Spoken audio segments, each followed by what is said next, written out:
आप सब लोगों की नमस्कार।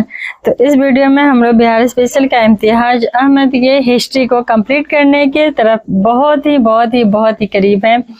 तो अभी हम लोग कंप्लीट करेंगे संवैधानिक प्रगति और पहला कांग्रेसी मंत्रिमंडल, और इससे हुआ जो विश्व संकट और भारतीय राष्ट्रवाद था। ये सब चीजों को हम लोग क्या करेंगे, एक एक करके कंप्लीट पढ़ाई करके याद कर लेंगे। ठीक है, तो चलिए बिना देर के फटाफट स्टार्ट करते हैं। फर्स्ट क्वेश्चन है कि बिहार में द्वैध शासन का प्रारंभ कब हुआ था? तो बिहार में द्वैध शासन की शुरुआत हुई थी 1920 में 29 दिसंबर। ठीक है, तो द्वैध शासन की शुरुआत हुई थी 1919 के एक्ट में आया था ना, प्रांतों में द्वैध शासन। तो फिर एक साल लगा और 29 दिसंबर 1920 को ये शुरुआत हो गया। बिहार में द्वैध शासन की शुरुआत किस अधिनियम द्वारा हुई? तो वही है 1919 का एक्ट। बिहार में द्वैध शासन प्रारंभ होने के समय बिहार के गवर्नर कौन बने थे? तो बिहार के गवर्नर थे सत्येंद्र प्रसन्न सिन्हा। ठीक है, तो सत्येंद्र प्रसन्न सिन्हा, बिहार के सत्येंद्र प्रसाद सिन्हा पहले गवर्नर बने थे 1920 में। पहले भारतीय गवर्नर कौन थे? तो वही हो जाएंगे सत्येंद्र प्रसाद सिन्हा ही, प्रसन्न सिन्हा ही पहले भारतीय गवर्नर भी थे। वहीं बिहार से अलग करके उड़ीसा को फिर नया प्रांत बना दिया जाता है 1935 के एक्ट के तहत 1936 में। ठीक है, 1935 के भारत शासन अधिनियम द्वारा उड़ीसा को अलग करके 1936 में बना दिया जाता है। 1935 के अधिनियम के अनुसार बिहार विधानसभा का चुनाव होता है। तो ये चुनाव कब होता है? तो 22 से 27 जनवरी 1937 को। तो 1935 के एक्ट के तहत चूंकि द्वैध शासन लागू हो गया था, प्रांतों में भी चुनाव हो रहे थे, तो वहां पे 37 को पहला चुनाव 22 से 27 जनवरी 1937 को होता है। वहीं विधानसभा के चुनाव में कुल मतदाताएं थी कितनी उस समय? तो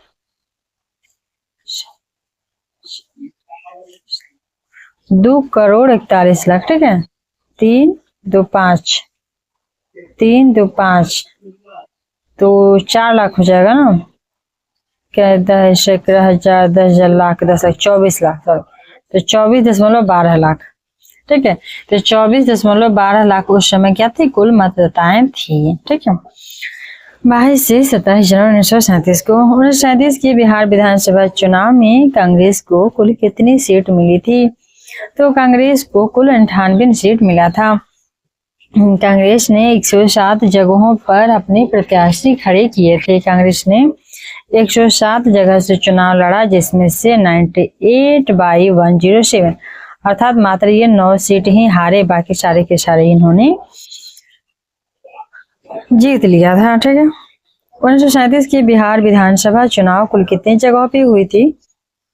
तो 152 जगह पे हुई थी। 152 पे हुई थी, जिसमें से 107 कांग्रेस ने लड़ा, जिसमें 98 वो जीत गए थे। तो टोटल 152 जगह पे चुनाव हुआ था। 152 राज्य में 129 निर्वाचन मंडल क्षेत्र बनाए गए थे। 152 जगह पे चुनाव हुआ, जबकि निर्वाचन क्षेत्र मंडल बना था 129।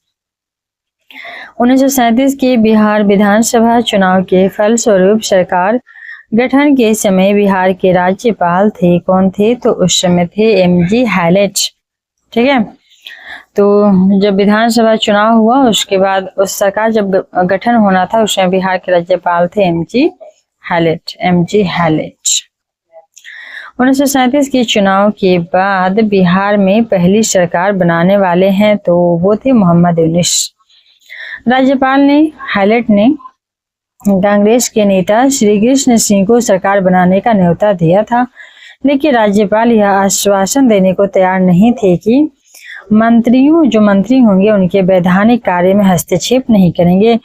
तो इसीलिए श्री कृष्ण सिंह ने सरकार बनाने से इनकार कर दिए थे। तो श्री कृष्ण सिंह का मांग था, कांग्रेस के नेता थे, कि हमें हम मंत्री तो बनेंगे, लेकिन हमें वैधानिक कार्यों की छूट होनी चाहिए, उसमें आपका हस्तक्षेप, हैलेट का हस्तक्षेप नहीं चाहिए।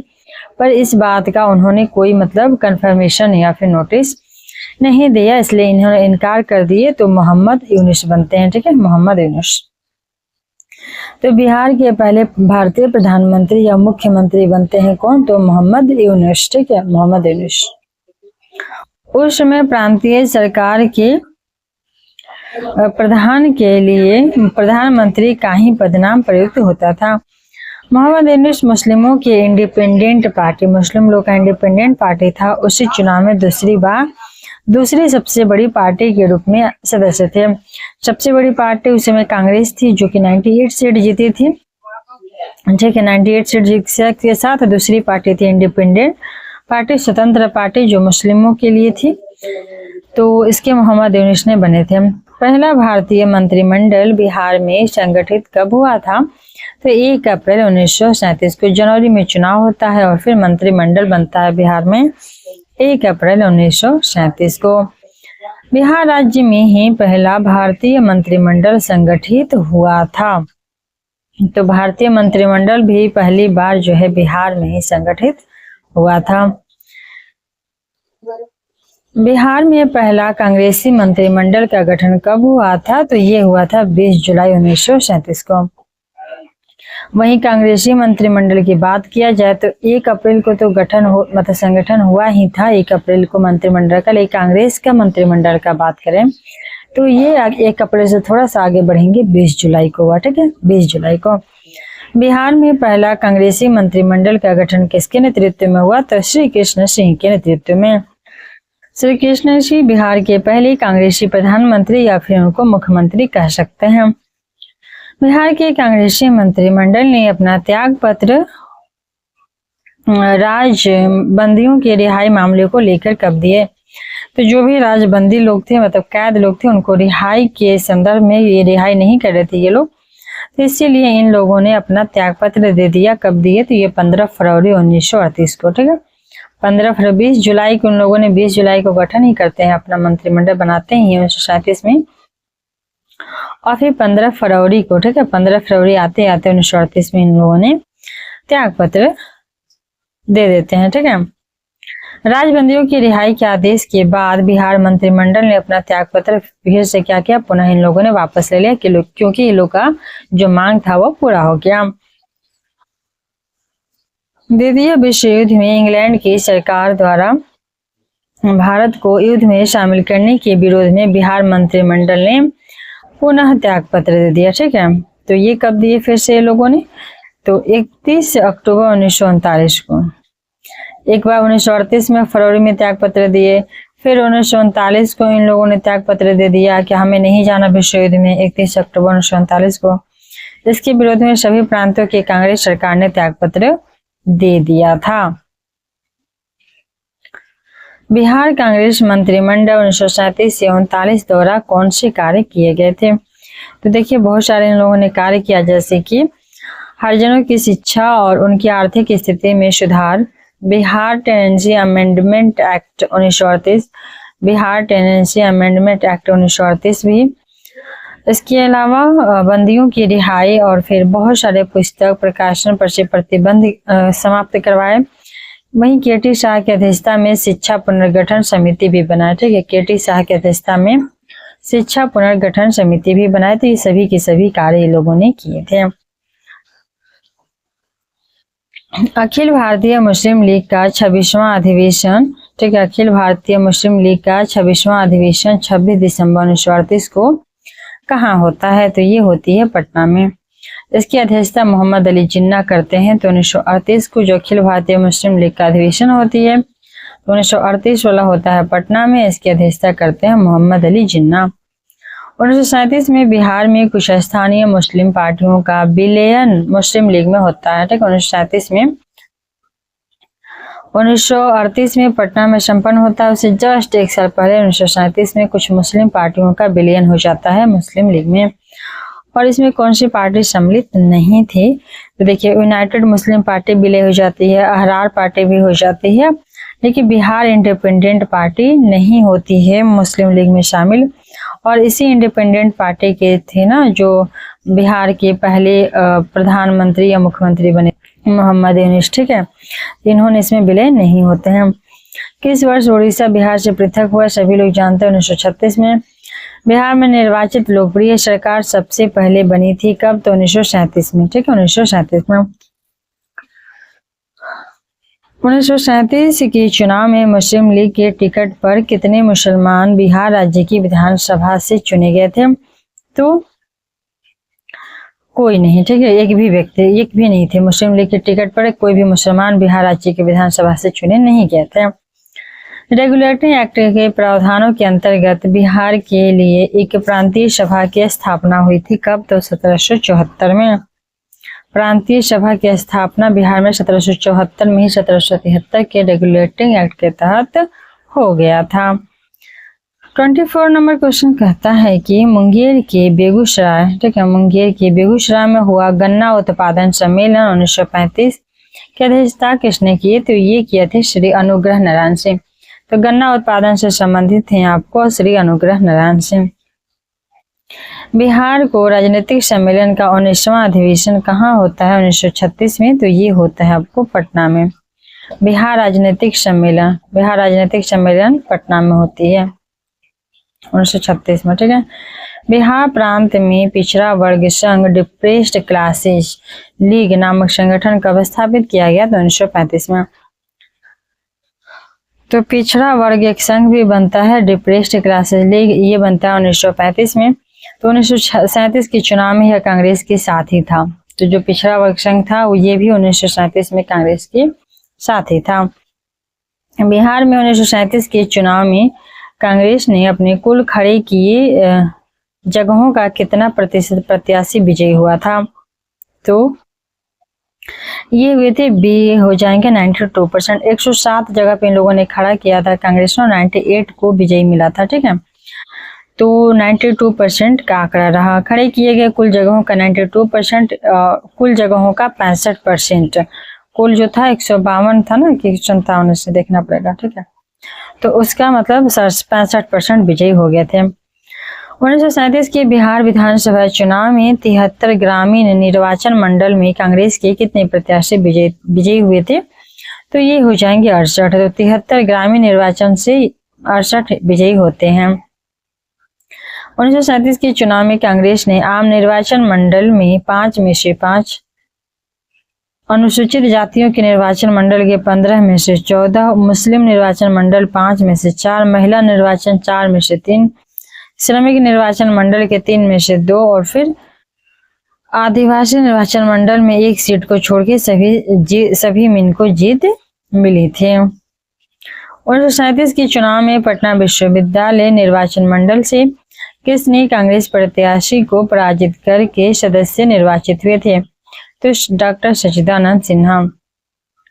कांग्रेस प्रत्याशी को इन्होंने पराजित कर दिया था पटना विश्वविद्यालय निर्वाचन मंडल से, और डॉक्टर सच्चिदानंद सिन्हा यहाँ पे जीत गए थे।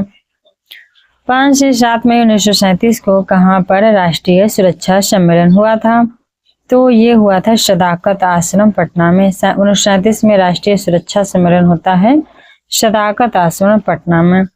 बिहार में पहली बार 20 जुलाई 1937 को श्री कृष्ण सिंह के नेतृत्व में कांग्रेसी सरकार बनती है। ठीक है, 20 जुलाई को, 1 अप्रैल को जबकि बनता है किनका? तो मोहम्मद यूनिस के नेतृत्व में। ठीक है, तो विधानसभा के अध्यक्ष निर्वाचित हुए थे श्री राम दयालु सिंह। तो जब श्री कृष्ण सिंह के नेतृत्व में सरकार बनती है तो उसके अध्यक्ष विधानसभा के निर्वाचित होते हैं राम दयालु सिंह। प्रोफेसर अब्दुल बारी विधानसभा के अब्दुल बारी उपाध्यक्ष बनते हैं, राम दयालु सिंह अध्यक्ष बनते हैं। सुल्तान अहमद एडवोकेट जनरल नियुक्त हुए। ठीक है, सुल्तान अहमद जो थे एडवोकेट जनरल, उन्होंने इस्तीफा दे दिया और इसके स्थान पे सहाय एडवोकेट जनरल बने। ठीक है, तो अब्दुल बारी उपाध्यक्ष बनते हैं, राम दयालु सिंह अध्यक्ष बनते हैं, एडवोकेट जनरल बनते हैं सुल्तान अहमद, लेकिन सुल्तान जी इस्तीफा दे देते हैं तब उनकी जगह पे सहाय आ जाते हैं। बिहार प्रांत में राजनीतिक बंदी दिवस कब मनाया गया? तो राजनीतिक बंदी दिवस मनाया जाता है 30 जनवरी 1938 को। बिहार प्रांत में राजनीतिक बंदी दिवस मनाया जाता है 30 जनवरी 1938 को। ठीक है, राजनीतिक बंदी दिवस 30 जनवरी 1938 को। भारतीय राष्ट्रीय कांग्रेस की हरिपुरा अधिवेशन होती है 52वां नंबर का, किसने बिहार प्रांत के मंत्रिमंडलों के त्याग पत्र का अनुमोदन किया जो उस अधिवेशन के अध्यक्ष थे? ठीक है, तो ये हो जाएगा राइट आंसर श्री सुभाष चंद्र बोस। तो हरिपुरा के सुभाष चंद्र बोस ही थे, तो उन्होंने ही अनुमोदन करेंगे ना। ठीक है। श्री कृष्ण सिंह सरकार द्वारा गठित शिक्षा पुनर्गठन समिति के अध्यक्ष कौन थे? तो ये थे केटी शाह। तो श्री कृष्ण सिंह के सरकार द्वारा शिक्षा का गठित जो पुनर्गठन समिति था उसके अध्यक्ष थे केटी शाह। साक्षरता अभियान प्रारंभ करने तथा महिला शिक्षकों के प्रशिक्षण हेतु कहाँ पर वार्धा प्रशिक्षण स्कूल की स्थापना होती है? तो ये हो जाएगा पटना। तो महिलाओं को शिक्षा देने के लिए पटना में वार्धा प्रशिक्षण स्कूल बनते हैं। बिहार के कांग्रेसी मंत्रिमंडल के उपरांत बिहार के गवर्नर ने त्यागपत्र स्वीकार करते हुए 3 नवंबर 1939 को गवर्नमेंट ऑफ इंडिया एक्ट की किस धारा के अंतर्गत संपूर्ण शासन व्यवस्था स्वयं ग्रहण कर लिया था? तो ये हो जाएगा धारा 93। ठीक है, तो कांग्रेसी मंत्रिमंडल ने अपना त्यागपत्र दिए थे ये लोग ना विरोध में उसके क्या बोलते हैं सेकेंड वर्ल्ड वार। ठीक है, सेकेंड वर्ल्ड वार के विरोध में 1939 में लोगों ने दिया अपना त्यागपत्र। इसी वजह से धारा 93 के तहत जो गवर्नर राज्यपाल था इन सभी लोगों को संपूर्ण शासन व्यवस्था हटा करके अपने अंडर ले लेता है 3 नवंबर 1939 को। मुंगेर के अग्रगामी दल या फॉरवर्ड ब्लॉक जिसको कहें, इसके कार्यकर्ता को बिना लाइसेंस के जुलूस निकालने के लिए कड़ी कैद की सजा दी गई। तो ये हो जाएंगे अनिल मित्र। तो मुंगेर के फॉरवर्ड ब्लॉक के कार्यकर्ता थे अनिल मित्र। इनको जुलूस निकालने के लिए कैद हुआ था अनिल मित्र को। 3 फरवरी 1940 को हुए मुंगेर जिला छात्र सम्मेलन। ठीक है, मुंगेर में छात्र सम्मेलन होता है 1940 को। बेगूसराय में हुए अधिवेशन की अध्यक्षता कौन किए थे? तो ये किए थे राहुल शंकृत्या मुंगेर का। बिहार के विभिन्न स्थानों पे कब पाकिस्तान दिवस मनाया गया? तो 19 अप्रैल 1940 को। बिहार में पाकिस्तान दिवस 19 अप्रैल 1940 को मनाया गया था। जुलाई 1940 को हुए बिहार प्रांतीय मुस्लिम राजनीतिक सम्मेलन भागलपुर जिले के कहलगांव के सोनहौला गांव में। ठीक है, कहलगांव के सोनहौला गांव में किसकी अध्यक्षता में हुआ था? तो बिहार प्रांतीय मुस्लिम राजनीतिक सम्मेलन हो जाता है अब्दुल्ला बेलवी के नेतृत्व में प्रांतीय मुस्लिम राजनीतिक सम्मेलन होता है। कहाँ होती है? तो सोनहौला गांव में होता है। अध्यक्षता करते हैं अब्दुल्ला बेलवी।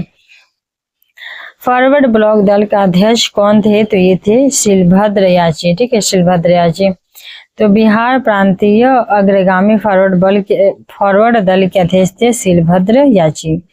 फॉरवर्ड दल के अध्यक्ष थे शिलभद्र याची बिहार प्रांतीय के। ठीक है, शिलभद्र याची।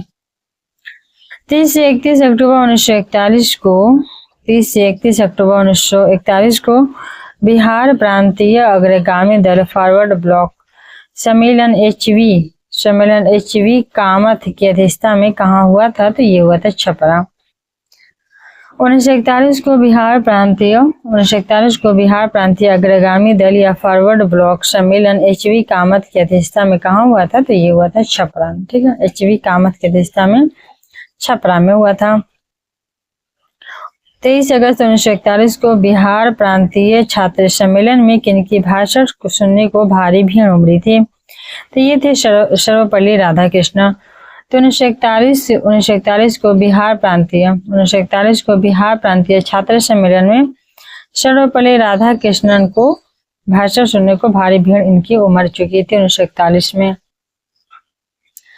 पटना में कांग्रेस निर्वाचन परिषद या पार्लियामेंट्री बोर्ड का गठन कब किया गया था? तो ये किया गया था मई 1934 में। तो पटना में कांग्रेस निर्वाचन परिषद पार्लियामेंट्री बोर्ड का गठन किया गया था मई 1934 में।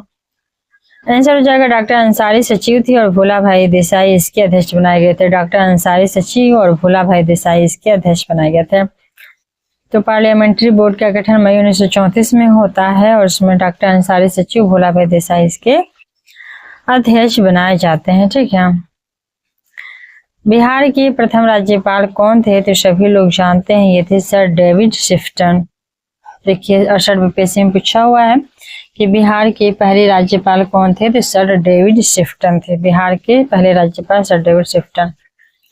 तो ये चैप्टर भी हम लोग का हो गया खत्म। अब हम लोग पढ़ेंगे नेक्स्ट चैप्टर, समाजवादी दल एवं श्रमिक संघ। अब टॉपिक आ गया हम लोग का समाजवादी दल फिर श्रमिक संघ। तो 1931 में बिहार में समाजवादी दल की स्थापना की थी। किसने किया था, तो जयप्रकाश नारायण और फूलन प्रसाद वर्मा, ये दोनों के दोनों 1931 में ठीक है 1931 में बिहार में समाजवादी दल की स्थापना की थी जयप्रकाश नारायण और फूलन प्रसाद वर्मा। तो ये दोनों के दोनों लोग जयप्रकाश नारायण और फूलन प्रसाद वर्मा समाजवादी दल की स्थापना किए थे 1931 में। बिहार सोशलिस्ट पार्टी की औपचारिक स्थापना 1934 में कहाँ हुआ था, तो ये हुआ था अंजुमन इस्लामिया हॉल पटना में। तो बिहार सोशलिस्ट पार्टी की स्थापना 1934 में अंजुमन इस्लामिया हॉल पटना में हुआ था। वहीं 1931 की बात करें तो समाजवादी दल की स्थापना जयप्रकाश नारायण और फूलन प्रसाद वर्मा जी किए हुए थे। ठीक है, समाजवादी दल था वो, यहाँ पे पार्टी हो जाता है। 1931 में गंगा शरण सिंह, राम वृक्ष बिनपुरी और रामानंद मिश्रा आदि ने बिहार सोशलिस्ट पार्टी नामक एक संगठन बनाए हुए थे। 1931 में ही बना दिए थे सोशलिस्ट पार्टी। ठीक है, लेकिन इसका औपचारिक स्थापना जो होती है वो 1934 में होती है अंजुमन इस्लामिया हॉल में। ठीक है, बिहार सोशलिस्ट पार्टी के पहले अध्यक्ष कौन बनते हैं, तो नरेंद्र देव बनते हैं। बिहार सोशलिस्ट पार्टी के पहले अध्यक्ष नरेंद्र देव और जयप्रकाश नारायण इसके सचिव बनते हैं। कांग्रेस सोशलिस्ट पार्टी की पहली बैठक पटना में होती है, कब होती है, तो 1934 में होती है, जहां औपचारिक रूप से इसका गठन किया जाता है। श्री नरसिंह नारायण क्या थे, तो श्री नरसिंह नारायण जो थे वो समाजवादी थे। नरसिंह नारायण समाजवादी। जयप्रकाश नारायण किस पार्टी से संबंधित थे, तो इस समाजवादी पार्टी से। ठीक, समाजवादी पार्टी से 1931 में ये बनाए थे समाजवादी पार्टी। स्वतंत्रता पूर्व बिहार में समाजवादी विचारधारा के प्रसार का श्रेय जाता है किनको, तो ये जाता है ना स्वतंत्रता के पहले कांग्रेस कार्यकर्ताओं की क्रांतिकारिता को। ठीक है, कांग्रेस क्रांति कार्यकर्ता जो क्रांति अपना लाए उस वहीं धीरे धीरे समाजवादी विचारधारा से ओतप्रोत थे और समाज के अंदर उन्होंने ये चीज को फैलाया। बिहार कांग्रेस सोशलिस्ट पार्टी का औपचारिक गठन कब हुआ था, तो अभी जस्ट हम लोग पढ़े थे 1934 में हुआ था अंजुमन इस्लामिया हॉल पटना में। बिहार सोशलिस्ट पार्टी के संस्थापकों में से एक थे, कौन थे, तो ये थे फूलन प्रसाद वर्मा। तो देखिए ये लोग तो नहीं थे। ठीक है, तो फूलन प्रसाद वर्मा थे बिहार सोशलिस्ट पार्टी के संस्थापक में, फूलन प्रसाद वर्मा। 1929 में बिहार उड़ीसा विधान परिषद में स्वराज पार्टी के नेता कौन थे, तो ये हो जाएंगे श्री कृष्ण सिंह। 1929 में बिहार उड़ीसा, ठीक है 1929 में बिहार उड़ीसा विधान परिषद में स्वराज पार्टी के नेता थे श्री कृष्ण सिंह। 6 सितंबर 1929 को बिहार उड़ीसा विधान परिषद में स्वराज पार्टी के तत्कालीन नेता श्री कृष्ण सिंह ने सदन में गोलमोरी टीन प्लेट, ठीक है गोलमोरी टीन प्लेट कंपनी की हड़ताल से उत्पन्न स्थिति पे स्थगन प्रस्ताव प्रस्तुत किए थे। बिहार में किसने एक श्रमिक संघ स्थापित किया था, तो ये हो जाएंगे श्री अब्दुल बारी। तो बिहार में एक श्रमिक संघ स्थापित किए थे अब्दुल बारी। बिहार में श्रमिक संघ बनाए थे अब्दुल बारी। बिहार में श्रमिक आंदोलन हड़ताल से संबंधित कौन सा कथन सत्य है, ठीक है हड़ताल से संबंधित। तो श्रमिक आंदोलन को समाजवादियों का समर्थन था, तो बिल्कुल था, समाजवादी इनको सपोर्ट कर रहे थे, बिल्कुल समाजवादी मतलब होता ही श्रमिक। डेहरी में एक श्रमिक संघ की स्थापना हुई, बिल्कुल। श्रमिक आंदोलन में सक्रिय नेताओं में विश्वनाथ माथुर, बसावन सिंह। बिहार समाजवादी पार्टी के सचिव थे किशोर शरण, ब्रजनंदन शर्मा और बालेश्वर सिंह, ये सभी के सभी लोग थे। प्रसिद्ध क्रांतिकारी श्री बटुकेश्वर दत्त ने श्रमिक आंदोलन में सक्रिय होने का संकल्प लिया था, तो ये सभी के सभी सही हो जाएंगे। वर्ष 1934 में बनी बिहार सोशलिस्ट पार्टी के सचिव कौन थे, तो जयप्रकाश नारायण थे इसके सचिव, और इसके अध्यक्ष हो जाएंगे नरेंद्र देव, ठीक है अध्यक्ष हो जाएंगे नरेंद्र देव। तो ये भी चैप्टर समाप्त हो जाता है। अब है बिहार में व्यक्तिगत सत्याग्रह और ये लास्ट चैप्टर है। इसके बाद ना बिहार का जो भी मॉडर्न हिस्ट्री था वो कंप्लीट हो जाएगा। उसके बाद बिहार के प्रमुख कुछ विभूतियां हैं, पर्यटन है, खेल हैं, ये सब 2-3 करेंगे, फिर खत्म हो जाएगा। उसके बाद ज्योग्राफी वगैरह कर लिया जाएगा। ठीक है, तो चलिए हम लोग मिलेंगे नेक्स्ट वीडियो में। Thanks for watching.